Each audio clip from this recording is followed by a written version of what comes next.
Canon 200D റബൽ SL2 എന്നും ഇതറിയപ്പെടുന്നുണ്ട്. ഇതൊരു entry level DSLR ക്യാമറയാണ്. എൻട്രി ലെവൽ DSLR ക്യാമറ ആണെങ്കിൽ കൂടി ഇതിനകത്ത് നിരവധി ഫീച്ചറുകൾ ആഡ് ചെയ്തിട്ടുണ്ട്.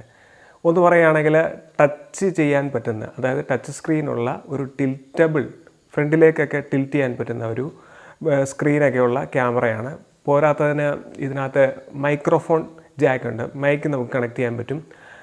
സാധാരണ എൻട്രി ലെവൽ ക്യാമറയ്ക്കകത്ത് നമുക്ക് മൈക്ക് കണക്ട് ചെയ്യാൻ പറ്റില്ല. പിന്നെ ഇതിന് ഡ്യുവൽ ഓട്ടോ ഫോക്കസ് ഉണ്ട്.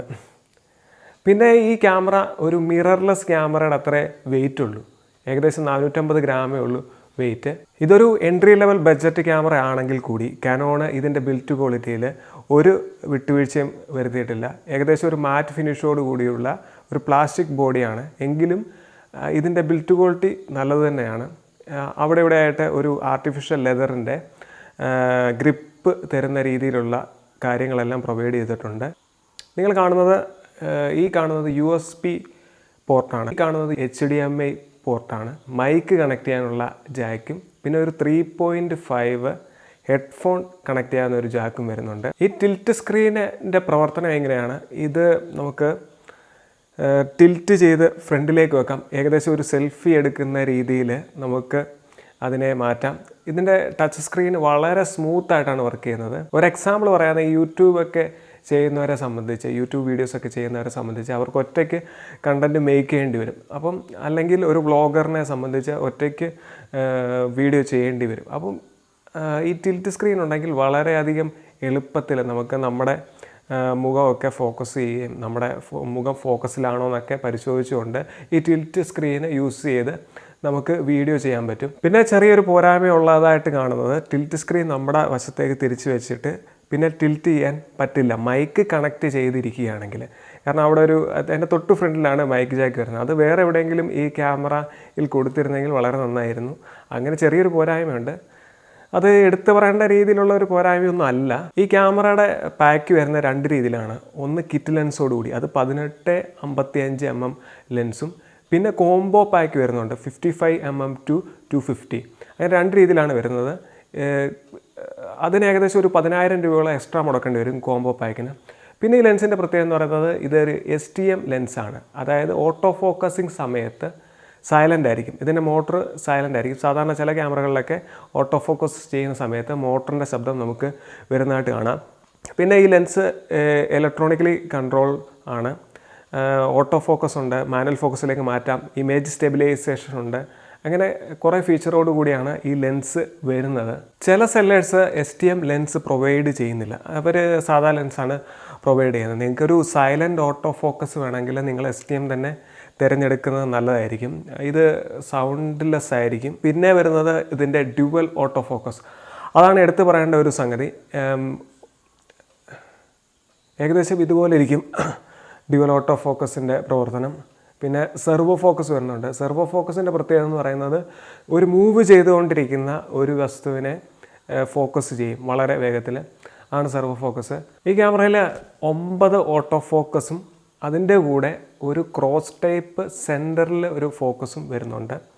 പിന്നെ APS-C സെൻസറാണ് ഇതിന് വരുന്നത്. നിരവധി മോഡുകളിൽ ഇത് നമുക്ക് ഷൂട്ട് ചെയ്യാൻ പറ്റും.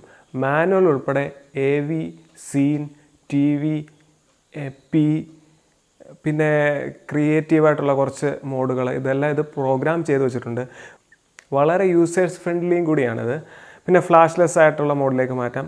ഇതെല്ലാം നമുക്ക് ഈ കാനോണിൻ്റെ പ്രത്യേകത എന്ന് പറയുന്നത് വളരെ യൂസേഴ്സ് ഫ്രണ്ട്ലി ആയിട്ടാണ് ഈ സ്ക്രീൻ എല്ലാം ചെയ്ത് വെച്ചേക്കുന്നത്. ഈ ഡയലുകളെല്ലാം നമുക്ക് 1-2 ദിവസം കൊണ്ട് ഇത് പഠിച്ചെടുക്കാനുള്ളതേ ഉള്ളൂ. പിന്നെ 200Dയുടെ വേറെ പ്രത്യേകത എന്ന് പറയുന്നത് ഇതിനകത്ത് ബ്ലൂടൂത്ത് ഉണ്ട്, പിന്നെ NFC ഉണ്ട്, വൈഫൈ ഉണ്ട്. വൈഫൈ കണക്ട് ചെയ്ത് കഴിഞ്ഞാൽ നമുക്ക് സോഷ്യൽ മീഡിയ പ്ലാറ്റ്ഫോമിലേക്ക്, വൈഫൈ മാത്രമല്ല ബ്ലൂടൂത്ത്, NFC ഇതെല്ലാം കണക്ട് ചെയ്ത് കഴിഞ്ഞാൽ നമ്മളെടുക്കുന്ന പിക്ചേഴ്സ് എല്ലാം ഈ സോഷ്യൽ മീഡിയ പ്ലാറ്റ്ഫോമിലേക്കൊക്കെ പെട്ടെന്ന് നമുക്ക് സെൻഡ് ചെയ്യാനൊക്കെ കഴിയും. നേരത്തെ പറഞ്ഞ വൈഫൈ ഉപയോഗിച്ചിട്ട് നമുക്ക് ക്യാമറയെ കൺട്രോൾ ചെയ്യാൻ കഴിയും. നമുക്ക് 200Dയെ വൈഫൈ ഉപയോഗിച്ച് പൂർണ്ണമായിട്ടും നിയന്ത്രിക്കാൻ കഴിയും. വീഡിയോ പകർത്താം, പിന്നെ സ്റ്റിൽസ് എടുക്കാം. ഈ വീഡിയോ ഫോർമാറ്റിൻ്റെയും സ്റ്റിൽസിൻ്റെ ഫോർമാറ്റിൻ്റെയൊക്കെ സെറ്റിങ്സുകൾ അങ്ങനെ ഇതെല്ലാം മാറ്റാനൊക്കെ സാധിക്കും. അതിനൊരു എക്സാമ്പിളാണ് ഈ വീഡിയോ കാണുന്നത്. പിന്നെ നമുക്ക് കാനോണിൻ്റെ ഒരു ആപ്പ് ഡൗൺലോഡ് ചെയ്യേണ്ടതായിട്ടുണ്ട്. അത് സിമ്പിളായിട്ട് നമുക്ക് ഫോണിൽ ഡൗൺലോഡ് ചെയ്യാവുന്നതേ ഉള്ളൂ. പിന്നെ ഈ ക്യാമറയിൽ 24 ഫ്രെയിം, 29 ഫ്രെയിം, 60 ഫ്രെയിം. 60 ഫ്രെയിമിലൊക്കെ ഷൂട്ട് ചെയ്ത് കഴിഞ്ഞാൽ നമുക്ക് സ്ലോ മോഷനിലൊക്കെ അടിപൊളിയായിട്ട് വീഡിയോ ചെയ്യാൻ കഴിയും. അത് NTSCയിൽ നമുക്കാണ് ഇത് ചെയ്യാൻ കഴിയുന്നത്.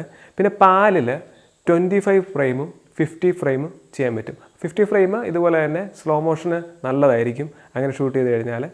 ഇതൊക്കെ ഇങ്ങനെ നിരവധി ഫീച്ചേഴ്സ് കൂടി ഇതിനുണ്ട്. ഇനി നമുക്ക് കുറച്ച് സാമ്പിൾ ഷോട്ടുകളിലേക്ക് പോകാം, അതായത് വ്ളോഗിങ് എക്സ്പീരിയൻസ്. നമ്മൾ ഈ ക്യാമറയുടെ നടന്നുകൊണ്ടുള്ള ഒരു വ്ളോഗിങ് അതെങ്ങനെ ഇരിക്കുമെന്ന് ചെക്ക് ചെയ്യാൻ വേണ്ടിയിട്ടാണ്. ഇത് കോന്നിയിൽ നിന്ന് ചിറ്റാറിലേക്ക് പോകുന്ന പാതയാണ്.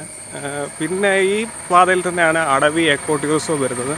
അടവി എക്കോ ടൂറിസം ഈ പാതയിൽ നിന്ന് ഡീവിയേറ്റ് ചെയ്ത് പോകുന്നു.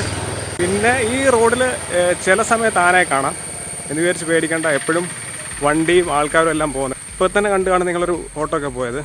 പിന്നെ ചിറ്റാറിലെത്തി കഴിഞ്ഞാൽ സേഫാണ്, അവിടെ പിന്നെ പുലിയേ ഉള്ളൂ. ഇതൊക്കെ വെറുതെ പറയുന്നതല്ല, ഇവരൊക്കെ ഇവിടെ ഉണ്ട്.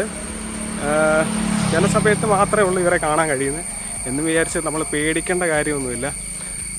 ഇവരും ജൈവവ്യവസ്ഥയുടെ ഭാഗമാണ്, ഇവർക്കൂടെ അവകാശപ്പെട്ടാണ് ഈ ഭൂമിയൊക്കെ. അപ്പം നിങ്ങളിപ്പം വ്ളോഗിങ്ങിൻ്റെ ഒരു ഇത് കണ്ടു കാണുമല്ലോ, എൻ്റെ ഇമേജ് സ്റ്റെബിലൈസിങ് വർക്ക് ചെയ്യുന്നതെല്ലാം. ഇനി നമുക്ക് കുറച്ച് സാമ്പിൾ വീഡിയോ ഇതിലെടുത്തതും പിന്നെ കുറച്ച് സ്റ്റിൽസിലേക്കൊക്കെ പോവാം.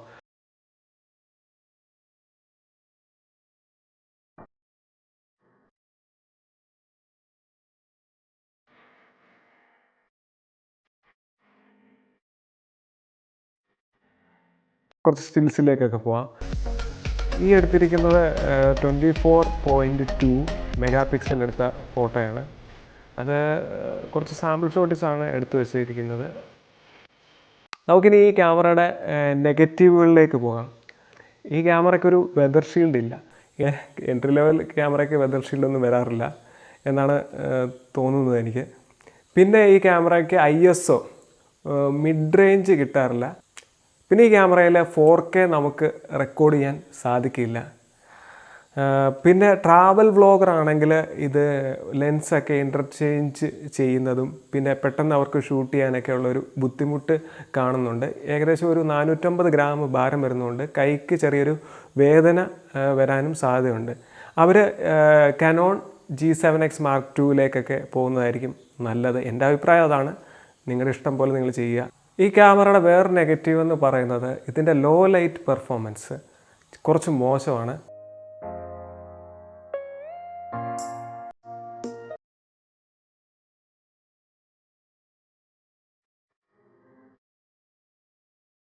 പിന്നൊരു നെഗറ്റീവ് പോയിൻ്റായിട്ട് എനിക്ക് തോന്നിയിട്ടുള്ളത് ഈ ക്യാമറയുടെ അടിയിൽ നമ്മൾ ട്രൈപോഡിൻ്റെ മൗണ്ട് കണക്ട് ചെയ്ത് കഴിഞ്ഞാൽ പിന്നെ നമുക്ക് പെട്ടെന്ന് ബാറ്ററി തീരുകയോ അല്ലെങ്കിൽ മെമ്മറി കാർഡ് ഊരുകയോ ചെയ്യണമെങ്കിൽ ആ മൗണ്ടിങ്, ട്രൈപോഡിൻ്റെ ആ മൗണ്ടിങ് അഴിക്കാതെ നമുക്ക് അത് തുറക്കാൻ പറ്റില്ല. അതൊരു ചെറിയൊരു നെഗറ്റീവ് പോയിൻ്റായിട്ട് തോന്നിയിട്ടുണ്ട്. അതിന് പകരം ഇവർ ഈ സൈഡ് വല്ലതും ഈ ബാറ്ററിയുടെ പോയിൻ്റോ അല്ലെങ്കിൽ മെമ്മറി കാർഡിൻ്റെ സ്ലോട്ടോ ഒക്കെ കൊടുത്തിരുന്നെങ്കിൽ വലിയൊരു ഉപകാരമായിരുന്നു. പിന്നെ ഇതിൻ്റെ പോസിറ്റീവ് വശം, നമുക്ക് ഫുൾ HD വീഡിയോ കണ്ടൻറ്റ് നമുക്ക് ഈസി ആയിട്ട് തയ്യാറാക്കാൻ പറ്റുന്ന ഒരു ക്യാമറയാണ്. കൂടാതെ ഇതിന് ഡ്യുവൽ ഫോക്കസ് ഉണ്ട്, ടിൽറ്റ് ചെയ്യാൻ പറ്റുന്ന ഒരു സ്ക്രീനുണ്ട്, കൂടാതെ മൈക്ക് ജാക്ക് ഉണ്ട്. പിന്നെ ഈ എടുത്ത ദൃശ്യങ്ങളൊക്കെ പെട്ടെന്ന് സെൻഡ് ചെയ്യാൻ വൈഫൈ, NFC, ബ്ലൂടൂത്ത് ഒക്കെ ഉണ്ട്. വൈഫൈ വെച്ച് നമുക്ക് ക്യാമറ നല്ല രീതിയിൽ കൺട്രോൾ ചെയ്യാൻ പറ്റും.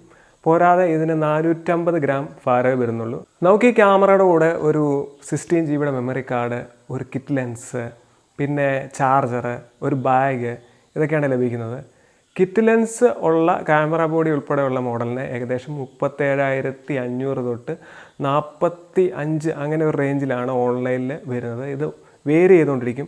പിന്നെ കോംബോ ആയിട്ട് വരുന്ന പാക്കിന് അതൊരു 55mm to 250mm ലെൻസ് വരുന്ന ഒരു കോംബോ പാക്ക് വരുന്നുണ്ട്. അതിന് ഏകദേശം ഒരു 10 രൂപ എക്സ്ട്രാ വരും. ഏകദേശം ഒരു 47 to 50,000 രൂപ വരെയാണ് വരുന്നത്. നമ്മളിത് ഓൺലൈനായിട്ടൊക്കെ ബുക്ക് ചെയ്യുന്നതിന് മുന്നേ ഇത് മേടിക്കുകയാണെങ്കിൽ നമ്മൾ ലോക്കൽ മാർക്കറ്റിലൂടെ തിരക്കുക. ചിലപ്പോൾ ലോക്കൽ മാർക്കറ്റിൽ ഇത് നമുക്ക് വില കുറച്ച് കിട്ടുന്നതാണ്. കൂടാതെ കുറേ അവർ ചിലപ്പോൾ ആക്സസറീസുകളൊക്കെ പ്രൊവൈഡ് ചെയ്യാൻ സാധ്യതയുണ്ട്. അതുകൊണ്ട് നിങ്ങൾ ആ ഒരു മാർഗം കൂടെ തേടുന്നത് നല്ലതായിരിക്കും. നമ്മുടെ വീഡിയോ ഇഷ്ടപ്പെട്ടെങ്കിൽ ലൈക്ക് ചെയ്യുക, ഇഷ്ടപ്പെട്ടില്ലെങ്കിൽ ഡിസ്ലൈക്ക് ചെയ്യുക. നമ്മുടെ ചാനൽ ഇഷ്ടപ്പെട്ടെങ്കിൽ സബ്സ്ക്രൈബ് ചെയ്യുക, ബെൽ ബട്ടൺ എനേബിൾ ചെയ്യുക. പിന്നെ ആവശ്യക്കാർക്ക് ഷെയർ ചെയ്ത് കൊടുക്കുക.